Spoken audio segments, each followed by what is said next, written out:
Hey everybody, Rachel here at Rachthestamper.com, and today I'm going to show you my take on a technique that has been traveling around the internet as of late.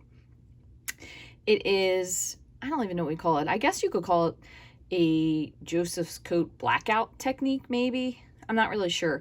I tried doing this a couple different ways, and I'm going to show you the way that I found to be the easiest. So this uses, I don't know the name of a floral 3D embossing folder. The 3D is the important part because you really need a deep press to be able to put the ink inside. That way you can drag the other ink on top and it doesn't ruin it. So I actually did this one a different way, but I found afterwards that there's a way that's actually a little bit easier to do it. So I'm going to show you that way because you can see a little bit of my colors kind of blended into different things. So when we do the second version, I'm hoping it turns out even more awesome than this, but it is really neat because it almost gives like a, what were those things called? Like a velvet painting. If you're old enough to know what those are, my parents had one of like some lady with a peacock that was enormous in their bedroom. Don't know what that was about. That's a whole nother sidebar. So if you know what I'm talking about, maybe you could think of some of them would be more like an Elvis, a crushed velvet Elvis. But I did this with peacock ink instead of black because I figured as long as you're doing with a darker ink, it would be really noticeable. So these are the colors that I used for this specific card. So there is a little bit of Shy Shamrock, and this is why I say with the leaf part, I think the second way I do it, I'm hoping, I've not done it this way fully, so we'll see if it works, but I used Lemon Lolly for the lighter flowers, Pretty in Pink I kind of added throughout. Petunia Pop was the darker part of the flowers. Again, the Shy Shamrock was supposed to be for the leaf portion, and then Pretty Peacock is the dragging color, so the color that's going to completely coat the whole thing. I also wanted to tell you one other thing. If you watched my other video recently, and it is over here to the side, I'm going to push it back in, but I had some glue that I was testing out from the fine tip glue pen or from whatever it was I was using. I was just making sure it ran. The cool part about this is two things. So you can pull it off when it's dry, so you don't have to worry about wiping it right away. It will completely come off. And also, you could use this if you were thinking about it to make your own embellishments because they are a little bit tacky still on the underside. So you could use this if you had maybe Nouveau drops, or what were these other things that we had recently called? These enamel effects. I showed you another way that you could make your own DIY little like adhesive dots, I guess you could say, and then you could pick them up off, but you could put a bunch of different ones on the glass mat and then pull them off after they dry. So I just figured I'd share that with you. Okay, but anyway, we're going to get started with this today. So I'm going to tell you the way I originally did this. I'll tell you both ways. You do need to make sure that you put the ink on the side that is going to be depressed because you want it to push in. So you actually are going to put it on this side. Then you're going to put your piece of cardstock in and you will embellish. And then what it ends up looking like is this. Now this is wrong. That's the problem because I put it on the top. And you actually can't use it if it's top facing up. So this one I'm going to use to show you how to do it the correct way. Same when I did this one. I put it on the wrong side. So let's just see if we can figure out where approximately this is. We'll go with maybe right about here. So what I did is I made the mistake of putting the ink on this side, and then it puts it on, which is great, but it's not on the side where you need to drag on top of it. So you actually need it to be on the back side. However, to make it actually easier, what you could do is you're going to completely emboss just a thick white piece of cardstock. Okay, so let's just pretend like this is one side looks great. And then what you're going to do, and I'm going to move this just so we have something to hold it down. You're going to grab a couple different blending brushes because you kind of do want to have different brushes for this if possible. Doesn't really matter where you get them from. Stampin' Up does make mini brushes, which are these. Whoops. Trying to block my glare here, which are these. I've also gotten these on Amazon. They are also pretty sturdy, so it kind of just depends on what you want to use, but you do want to start with your lighter color first. So we're going to go ahead and start first with our Lemon Lolly, and let's see if we can get this to stick down on my sticky mat because it has ink. It may not stick exactly the same. I'm I'm going to kind of try to follow this pattern, but it doesn't have to be 100%. So we're going to just put a little bit of ink into some of these. Now, when you do these originally, the ink will transfer directly from the embossing folder onto the cardstock by just depressing it onto there. I'm sure there's probably a better word for it, but, and I think that's pretty good. We're just going to see what this turns out to be. You know what? I see one more little yellow one here. Okay. Then I did use the same brush for both of my pinks. So I'm going to start off with my Pretty in Pink, which this is a returning color, but it is an ink color. I just want to make sure that I don't have any pink. There's a little bit on here. Let's see, do we have any other light-ish flowers? This is a little bit of probably petunia left over, which again is fine. But, all right, now I'm going to dip a little bit of the Pretty in Pink. And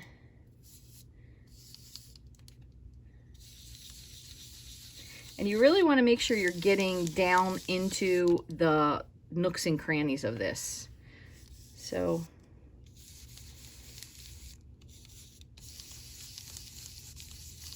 you kind of go both directions. All right, so that's Pretty in Pink. Then we're going to move on to Petunia Pop. This one's more of a purpley pink, okay? So this is definitely, and this is kind of where I did like the outlines, maybe, or the deeper center color. It just really depends on what you want to do. It doesn't have to be, every card is going to be completely different. There really is no way to make this like a mass production, which is kind of cool because they're all unique. And I don't really know how much we're going to be able to fit in with the Shy Shamrock, but we're going to try to put some of it in there anyway. Okay. All right. See if we have a little bit of leafy something. Remember, if you have this overage and you're like, wow, this is not going to really look good, it will look cool. It's just, you have to get there. Get a little more green here, here. That looks pretty good. Okay, so now ideally, you do want to let this dry. So let's pretend like I let it dry because I've not done this before this way. So what you could do is you could hit it with your heat tool. You definitely need something to protect your surface though, because this portion is messy. I'm just going to put this back on and I'm going to grab, you can see where I did it here. I'm going to grab a scrap piece and my Pretty Peacock pad.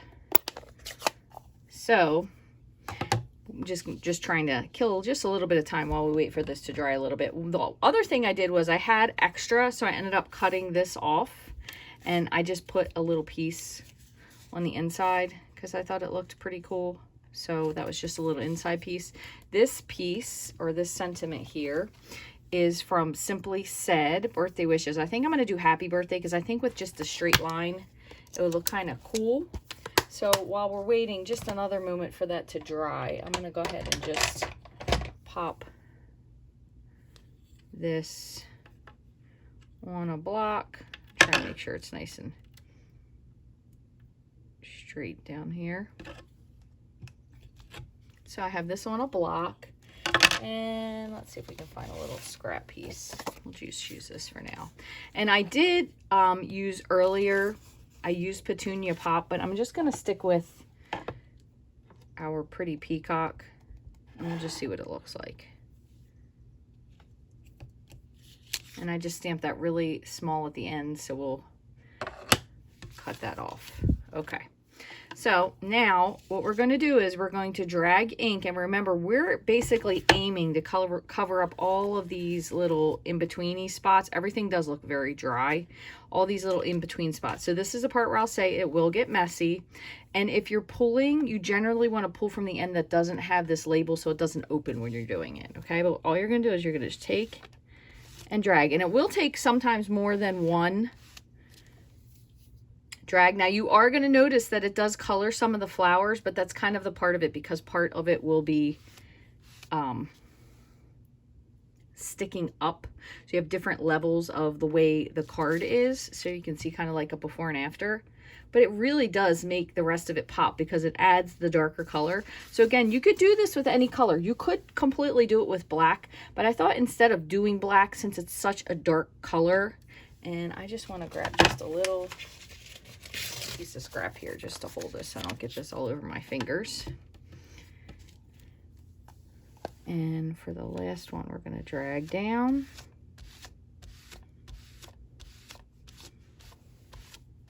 Might need to turn your ink pad. This probably will use more ink. That's one thing you do need to be aware of.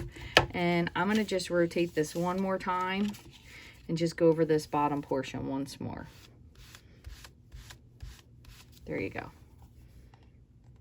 So it definitely is a really, really cool technique. Okay, so I'm going to give that a moment to dry because we are going to trim it down. In the meantime, I'm going to just use my scissors and just trim this out.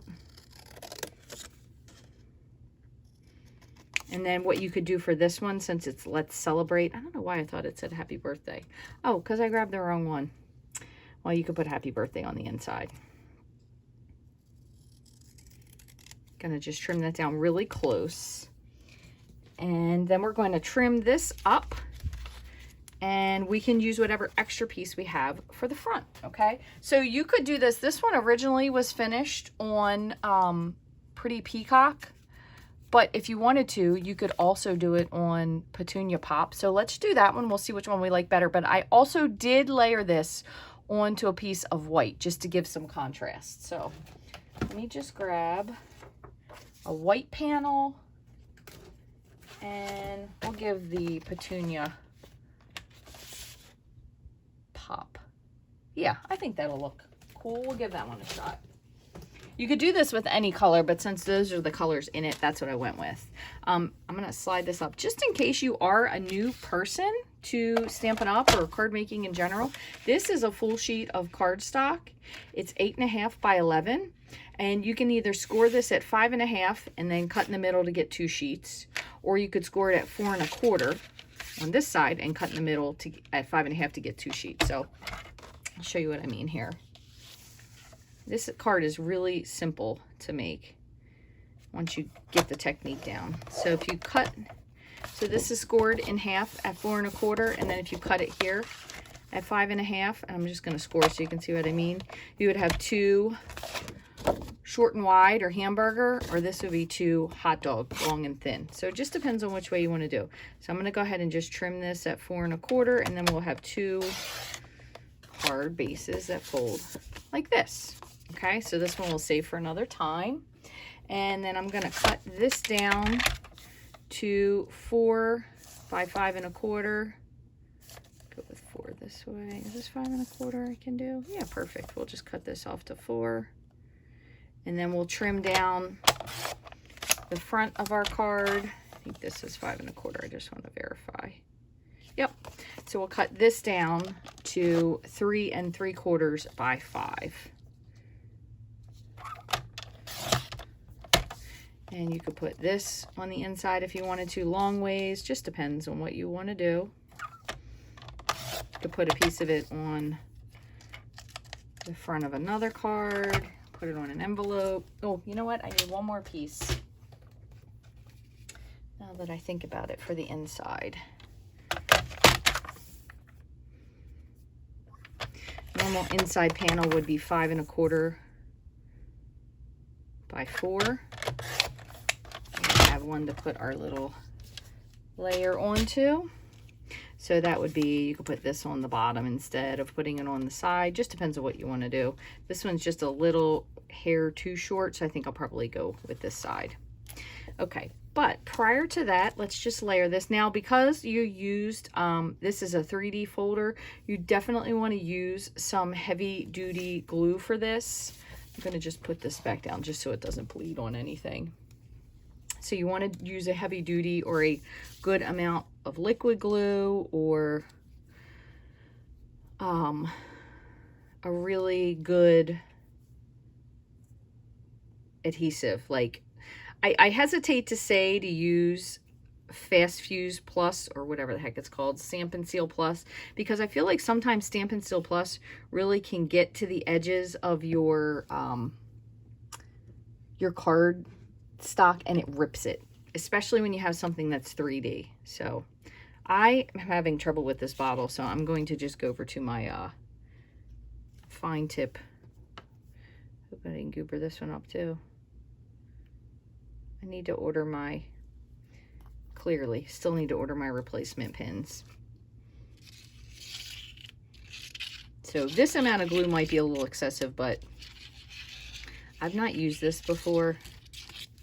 So I just want to make sure it does stick. And we're going to put this onto here. So again, we're layering that onto a piece that's 3 3/4. I'm sorry, the 3 3/4 is by 5 is going to onto a piece that's 4 by 5 1/4. And then we're going to just hit this real quick with our bone folder. And now that this is out of the way, let me get rid of that. And I forgot, I had to get my old backup out till I got my other one. And we're going to put some glue here. And once this flattens out a little bit, oops, that's backwards, it will be fine. It just, because it's still a little bit damp and with the glue, it just takes a little bit to press it. The other thing you can do is you could run this through your Big Shot with a piece of printer paper wrapped around it just to protect it, but just know that when you run it through, it does flatten the 3D portion out just a little bit, so just be careful doing that. This I'm going to put up with some dimensionals, and I'm going to just trim a little piece. Let's see, go with this. Let's see how this is.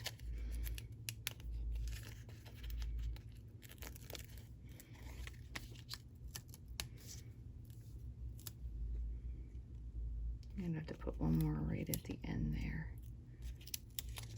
Yep, I pulled that just a little too tight. You don't want it to bend. And that was my fault.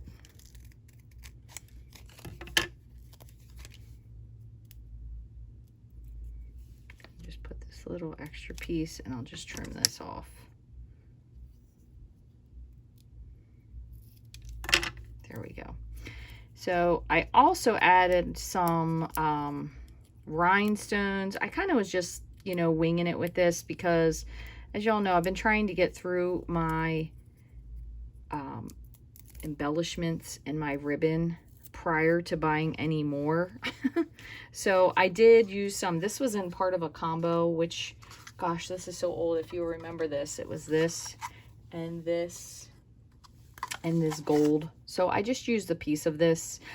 You could probably do something with this if you wanted to, or even the gold would look kind of cool, but I was just trying to use up stuff so I could buy some more stuff. So I'm going to just press this on, move all these little doodads out of the way, and that looks awesome. Oh, it opens correctly. I don't know which one I like better now that I see it on the Petunia Pop. That does look kind of cool.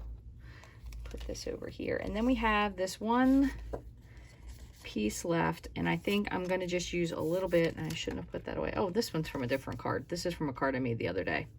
So I'm going to use this little piece here and we'll just trim it off. Just put a little bit of liquid glue, and what I usually do is I just kind of line it to the corner and then just see what it looks like from the back. I find that is the easiest way for me to, oops, adhere it.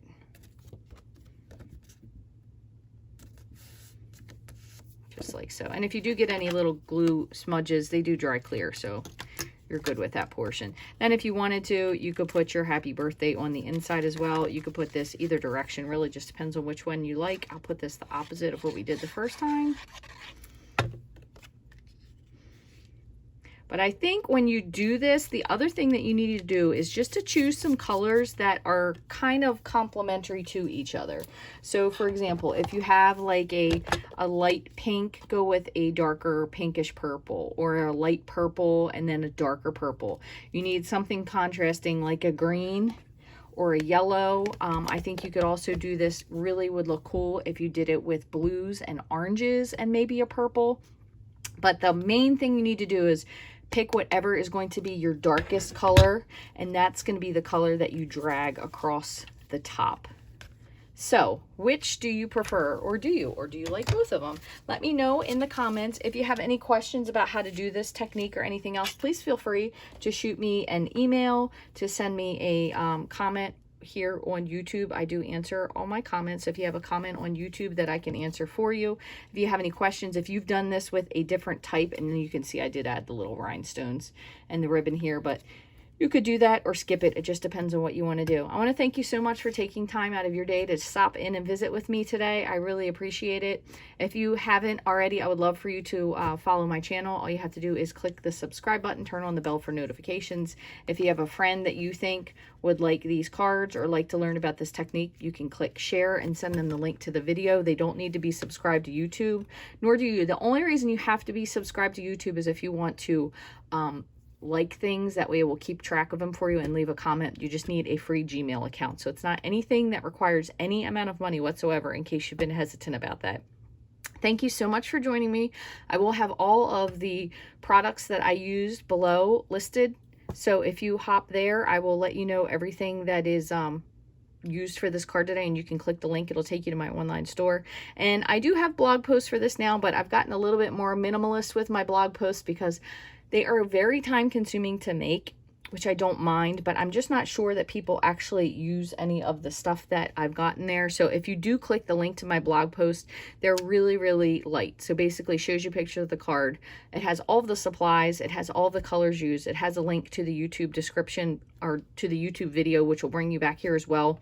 But I used to add a lot more chatting, and I'm not really sure that anybody reads that portion of it. So I just kind of took it down to the bare bones of wording. The pictures and everything else are still the same. I have all of my specials updated there. So if you're ever curious about if there are any sales going on specifically with Stampin' Up, any promotions or anything, I will probably try to start putting on the Stampin' Storage promotions as well, because I know they have stuff that comes up there, and I usually just put it onto my Facebook page. But if you like any of the links, also Stampin' Storage is linked below, YouTube, my Pinterest page, my blog. And if you need to contact me for any questions that you may have, you can find me at rachthestamper@gmail.com. Thanks so much for watching. I hope you have a wonderful day.